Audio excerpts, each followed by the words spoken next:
నమస్తే, welcome to our channel ఆలయ యాత్ర. ఈ రోజు మనం కాంచీపురంలో ఉన్న దీప ప్రకాశ పెరుమాళ ఆలయాన్ని అయితే దర్శించబోతున్నాము. పూర్వం లక్ష్మీదేవికి సరస్వతీదేవికి ఆధిపత్యంపై ఎవరు గొప్ప అనే విషయంలో అయితే వాగ్వాదం అయితే జరుగుతుందన్నమాట.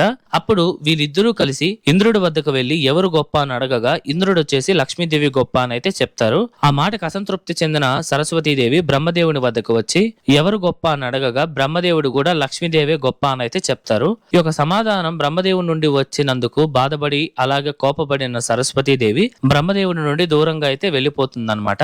అప్పుడు బ్రహ్మదేవుడు శ్రీ మహావిష్ణువు కోసం అశ్వమేఘ యాగాన్ని అయితే చేపించగా సరస్వతీదేవి కోపం వస్తుంది. ఎందుకంటే అశ్వమేధ యాగం అనేది భార్యాభర్తలు ఇద్దరు కలిసి చేయాలి, కాకపోతే బ్రహ్మదేవుడు మాత్రమే చేస్తారనమాట. అప్పుడు ఈ యొక్క యజ్ఞాన్ని భంగం కల్పించేందుకు సరస్వతీదేవి చీకటినైతే పంపిస్తుంది. అప్పుడు శ్రీ మహావిష్ణువు ఆ ఒక చీకటి నుండి వెలుగుగా అయితే ఉద్భవిస్తారనమాట. ఈ యొక్క ఆలయం గురించి పూర్తి చరిత్ర మన ఛానల్లో ఉంది. ఆ వీడియో తాలూకు లింక్ మీకు ప్రొఫైల్ కింద ఇచ్చున్నాను, చెక్ చేయండి.